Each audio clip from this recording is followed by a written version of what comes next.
2014 June 2 నుంచి ఇప్పటి వరకు లెక్కలు తీద్దామని ఒకవేళ కిషన్ రెడ్డి చెప్తున్న లెక్కలే నిజమైతే ఆయనను ఘనంగా సన్మానిస్తామన్నారు. కిషన్ రెడ్డి అబద్ధాలు చెప్తున్నాడు. ఆయనకు తెలంగాణ అభివృద్ధిపై ఏమాత్రం చిత్తశుద్ధి లేదు. కేంద్ర మంత్రులు రాష్ట్రంలో తమ శాఖలకు సంబంధించిన అభివృద్ధి పనులపై హైదరాబాద్ వచ్చి సమీక్ష నిర్వహిస్తే పక్కనే సికింద్రాబాద్లో ఉండి కూడా కిషన్ రెడ్డి ఆ సమావేశాలకు ఎందుకు వెళ్ళలేదు అని సీఎం రేవంత్ రెడ్డి నిలదీశారు. ఇక కేంద్ర అర్బన్ హౌసింగ్ శాఖ మంత్రి మనోహర్ లాల్ ఖట్టర్ హైదరాబాద్కు వచ్చి ఆ శాఖపై సమీక్ష నిర్వహించినప్పుడు కిషన్ రెడ్డి ఎటుపోయారని సమీక్షలో పాల్గొనాల్సిన బాధ్యత లేదా అని ప్రశ్నించారు. సోమవారం మధ్యాహ్నం అసెంబ్లీలోని సీఎల్పీ ఆఫీసులో డిప్యూటీ సీఎం బట్టి విక్రమార్కతో కలిసి సీఎం రేవంత్ రెడ్డి మీడియాతో చర్చ చేశారు. కేంద్ర ప్రభుత్వం నుంచి తెలంగాణకు ఏమీ రావద్దని కిషన్ రెడ్డి కోరుకుంటున్నారని అసలు కిషన్ రెడ్డిది ఉలుకు లేదు పలుకు లేదు. కిషన్ రెడ్డిని ఎందుకు తెర మీద తెస్తా ఉండవు? ఈ నెల రోజుల నుంచి కిషన్ రెడ్డి ఎంట పడ్డాడు.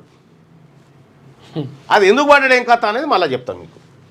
గుజరాత్కు బుల్లెట్ ట్రైన్ ఇచ్చారు, మరి తెలంగాణకు ఎందుకు ఇవ్వరు? రీజనల్ రింగ్ రోడ్ నార్త్కు నిధులు ఇచ్చినట్టు చెప్తున్న కిషన్ రెడ్డి మరి సౌత్కు నిధులు ఎవరిస్తారో చెప్పాలి. రింగ్గా నిర్మాణం అయితేనే కదా రింగ్ రోడ్ అనేది. మరి దాని మధ్యలో వదిలేస్తే ఎలా రింగ్ రోడ్ అవుతుంది అని ప్రశ్నించారు.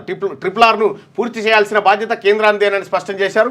కేంద్ర మాజీ మంత్రి జైపాల్ రెడ్డి తెచ్చిన మెట్రోను ఇంకా ఉందని, కిషన్ రెడ్డి తెచ్చిన మెట్రో ఏమిటని నిలదీశారు. జైపాల్ రెడ్డి గారు తెచ్చిందట పట్టణాభివృద్ధి శాఖ మంత్రి ఉన్నప్పుడు మెట్రో. కేసీఆర్ను బండకు కేసి కొట్టిన ఢిల్లీకి తాను 36 సార్లు వెళ్ళినట్టు బీఆర్ఎస్ లెక్కలు వేయడంపై సీఎం రేవంత్ తీవ్రంగా స్పందించినట.